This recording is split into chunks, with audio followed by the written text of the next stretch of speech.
So welcome back in. Time now to talk some sports. We can stop talking about weather for a little bit and talking about some other guys who are getting ready to storm the football field. Good segue. Hey, I appreciate that. I like it. Trying to get my segue game up now that I know I got to talk to a sports guy all the time. Okay, good. Well, you're not quite at Ashley level yet when it comes to segues, but you might get there soon. I'm trying to get there. And I know one guy who has gotten there, DeCamerion Richardson. He's the highest pick from our state in the NFL draft this year. Kind of talk about him, how do you feel like he's going to do in the pros?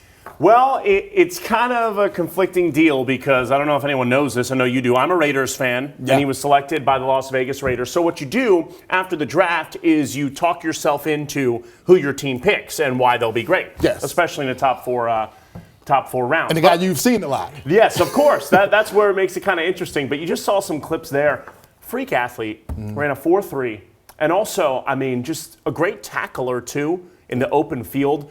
Very much so has the tools to be good in the NFL. I just think he's a little raw, like most guys coming out of college. But they may get a little, I don't want to say diamond in the rough, because fourth round is still like a good pick that usually makes the team. And as a Raiders fan, I know more about their situation than most other teams.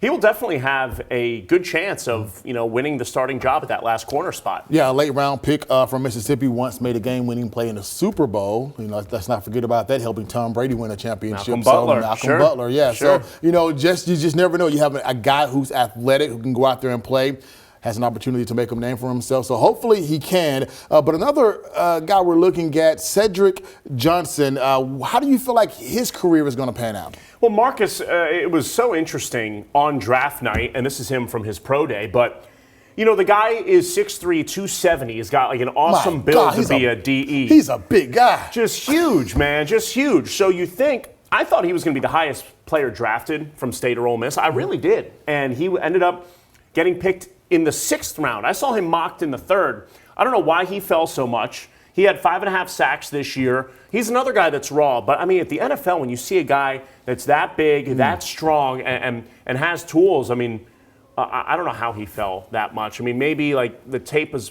probably a little inconsistent with, him getting to the quarterback and his rushing kind of tactics. That's if you really dive into the All-22. But, look, man, once you get past round 4, anything in the NFL, in my opinion, you're throwing it at the wall, seeing if it sticks. Yeah, just from a look standpoint of how he looks in the pads, I'm going to compare him to a guy I know is a little over the top, another Ole Miss guy, Patrick Willis. From the way he looks in the pads. Looks like he can play, and we all know Patrick Willis. Hall of Famer, man. Exactly, Hall of Famer. Famer. From Mississippi State and Ole Miss, several other guys got drafted. Yep. Of those, 6 total. 6 total were drafted. We have rookie mini camps that are getting started up, and I know some other guys with undrafted. Who do you believe might have the, best opportunity to be a breakout from some of those other guys? Yeah, well, the NFL, the thing that's so unique about it is just kind of, if you go to the right scheme and a place that can really develop you, we see undrafted free agents become great stories all the time, right? We see late round picks become good stories all the time. A guy I'm looking for in that regard is Nathaniel Buki Watson, linebacker from Mississippi State, who was taken by the Browns in the 6th round, led the SEC in tackles, led the SEC in sacks with 10. Yeah. How does a guy slip that far? It's just because, in some aspects of his game, he was in college for a long time. The tape maybe doesn't pop off to you like that, but just like a disciplined football player, knows where to be, and is just really good and will be a good addition to that Browns locker room. Now, once you get, I think, past round 5, you don't really know if guys are going to make the team. But look, if you have a guy who was so good in the SEC for so many years, I don't know how he doesn't impact your locker room, and you don't want that kind of veteran presence. Hey, Myles Garrett might be a good guy to learn from. Sure. So hopefully, that Cleveland defense, man, they're scary. Yeah, he's going to a good place in a good spot, like you were just saying. And a lot of times that is what makes all the difference, going to the right situation. And you can flourish in your career if you do that.